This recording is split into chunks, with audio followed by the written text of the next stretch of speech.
Hello friends, आज के इस वीडियो पर हम एक्सप्लेन करने वाले हैं द ड्रीमर्स मूवी को। ये एक रोमांटिक ड्रामा मूवी है जो कि साल 2003 में रिलीज हुई थी।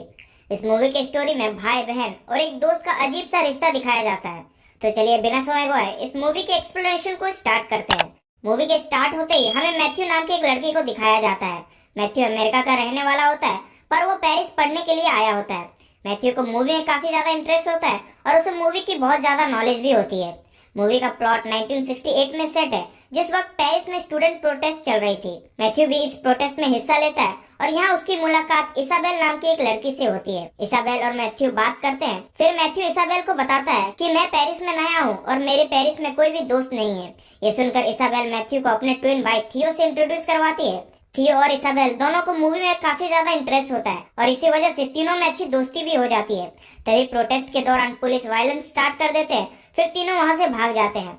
मैथ्यू को अब इस नए शहर में दोस्त मिल गई थी और वो थियो और इसाबेल के बारे में अपनी मॉम को लेटर लिखकर बताता है। अगली सुबह को मैथ्यू को थियो का कॉल आता है और वो मैथ्यू को अपने घर डिनर के लिए बुलाता है। फिर मैथ्यू थियो का घर जाता है। इसके बाद वो यहाँ पर थियो के मॉम और डैड से मिलता है। थियो के डैड एक पोएट है और इसलिए डिनर के वक्त थियो के डैड पोएट्री और लिटरेचर के बारे में बात करते हैं, लेकिन मैथ्यू उनके बातों पर ध्यान नहीं देता और उसका ध्यान पूरा समय इसाबेला के लाइटर पर होता है। जब इसाबेला के डैड ये सब देखते हैं तब वो मैथ्यू से गुस्सा हो जाते हैं। ये देखकर मैथ्यू कहता है कि ये लाइटर और घर के सारे सामान में एक सिमिलैरिटी है और देखा जाए तो इस दुनिया में हर एक चीज के बीच सिमिलैरिटी है।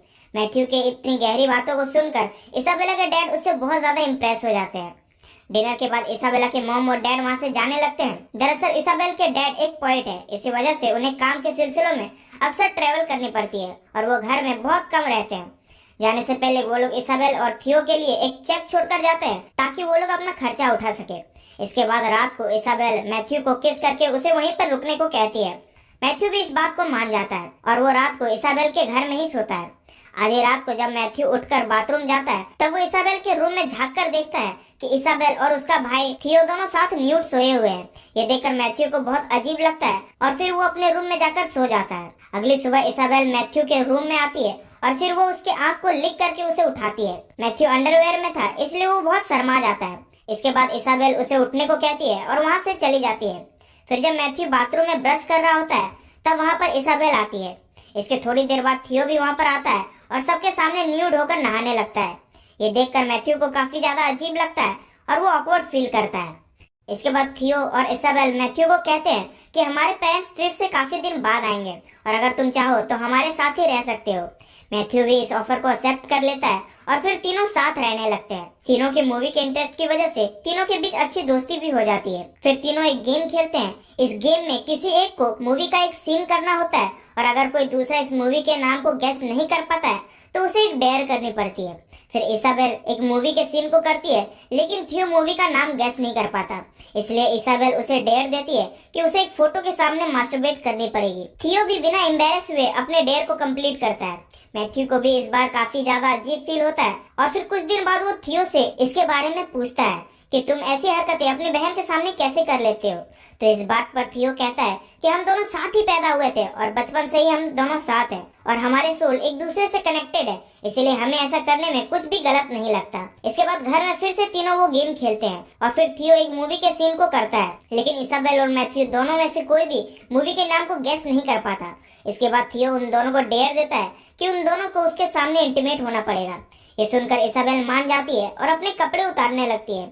मैथ्यू को ये सब बड़ा अजीब लगता है और फिर वो ऐसा करने से मना कर देता है, लेकिन थियो और इसाबेल दोनों मैथ्यू के साथ जबरदस्ती करते हैं तो मैथ्यू इसाबेला के साथ इंटीमेट होने के लिए तैयार हो जाता है। इसके बाद दोनों थियो के सामने ही इंटीमेट होते हैं। यहाँ हमें पता चलता है कि इसाबेल अभी तक वर्जिन थी, यानी कि वो अपने भाई के साथ भले ही न्यूड रहती थी लेकिन दोनों कभी फिजिकल नहीं हुए थे। और फिर यहीं से इसाबेल और मैथ्यू की लव स्टोरी स्टार्ट होती है और दोनों अक्सर इंटीमेट होने लगते हैं और साथ रहने लगते हैं। एक बार मैथ्यू इसाबेल से पूछता है कि क्या होगा अगर तुम्हारे मॉम और डैड को तुम्हारे और थियो के ऐसे रिश्ते के बारे में पता चलेगा।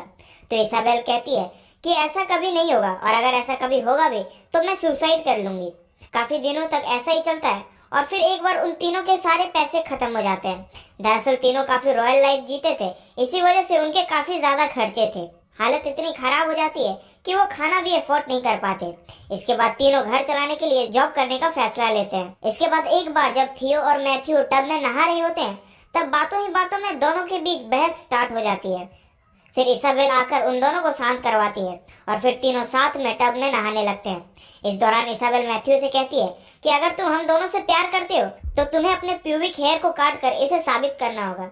ये कहकर इसाबेल और थियो दोनों मैथ्यू के प्यूबिक हेयर को काटने के लिए आगे बढ़ते हैं, लेकिन तभी मैथ्यू चिढ़ जाता है और गुस्सा करता है और दोनों से कहता है कि तुम लोग इतने बड़े होकर भी बच्चों की तरह हरकतें करते हो, तुम दोनों में थोड़ी सी भी मैच्योरिटी नहीं है। और फिर वो इसाबेल से कहता है कि तुम तो जानती भी नहीं हो कि बॉयफ्रेंड होना क्या होता है, क्योंकि तुम अपने भाई को छोड़कर किसी और के साथ रही ही नहीं हो। इसके बाद इसाबेल मैथ्यू के साथ डेट पर जाती है। डेट पर दोनों साथ में काफी क्वालिटी टाइम स्पेंड करते हैं। दूसरी ओर थियो भी एक लड़की को डेट करना स्टार्ट करता है और उसे अपने घर भी लाता है। फिर डेट पर से इसाबेल वापस घर आती है, तब वो अपने भाई को दूसरी लड़की के साथ इंटीमेट होते देखती है। ये देख उसे बहुत जेलस फील होता है और फिर वो बहुत रोती है और मैथ्यू को उस रूम से बाहर जाने को कहती है। उसी रात को मैथ्यू और थियो प्रोटेस्ट को लेकर बहस करने लगते हैं। दरअसल मैथ्यू और थियो दोनों काफी अलग सोचते थे और इसी वजह से दोनों की ओपिनियन काफी अलग होते हैं और इसीलिए दोनों में अक्सर बहस होती है। उन दोनों को बहस करता देख इसाबेल वहां आती है और दोनों को घर में अपनी बनाई एक टेंट में ले जाती है। इसके बाद तीनों उसी टेंट पर न्यूड होकर सो जाते हैं। अगली सुबह इसाबेल के मॉम और डैड घर वापस आते हैं और उन तीनों को इस तरह बिना कपड़ों के सोए हुए देख वो लोग शॉक हो जाते हैं।